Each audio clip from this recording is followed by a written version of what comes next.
Face aux effets grandissants du changement climatique, les 9 parcs naturels régionaux de la région Sud expérimentent des solutions sur leur territoire. Pour les documenter en vidéo sans impacter moi-même l'environnement, je me déplace de parc en parc à bord de mon vélo solaire qui produit lui-même son énergie.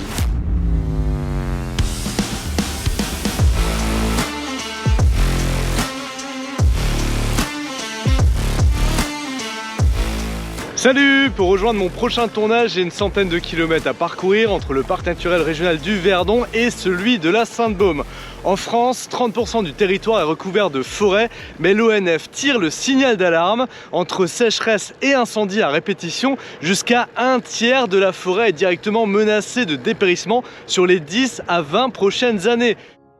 Le changement climatique, on le voit, on le subit. Et d'année en année, je vois les arbres dépérir, je vois les arbres mourir. On est tellement habitué à voir des arbres qui se portent mal qu'on en vient à considérer que des arbres à qui il manque la moitié de leurs feuilles sont des arbres qui se portent normalement, alors que nous qui les mesurons régulièrement, on sait qu'ils ne se portent pas bien du tout.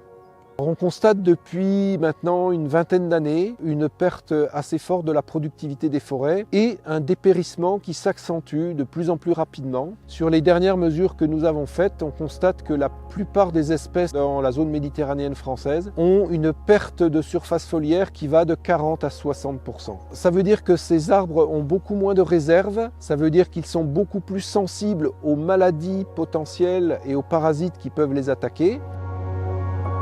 La particularité du parc, c'est qu'il est d'abord largement forestier, 70% du territoire est couvert par la forêt. Ce qui est exceptionnel à la Sainte-Baume, c'est cette hêtraie, qui est une forêt relique datant d'une période beaucoup plus froide, de la fin de l'ère glaciaire, souffre énormément de la sécheresse et des canicules. Et puis il y a une autre espèce dominante qui est le pin sylvestre, qui est également en danger. D'ici quelques dizaines d'années, il devrait avoir disparu de cette zone. La forêt publique, on arrive à la gérer avec l'ONF. La forêt privée, il y a une quantité vraisemblable de petits propriétaires qui n'ont pas les moyens financiers pour faire des plans simples de gestion qui permettraient d'avoir une gestion équilibrée de la forêt. Pour accompagner les propriétaires, le parc naturel régional travaille de manière très concrète à l'élaboration d'un manuel paysager environnemental de la gestion forestière. On a découpé le territoire en plusieurs sous-unités qui ont été caractérisées par des variations de sol, de température et des peuplements forestiers. Grâce à ce diagnostic, on a pu élaborer des préconisations pour mieux gérer la biodiversité, les paysages, la gestion des espaces ouverts, le sylvopastoralisme.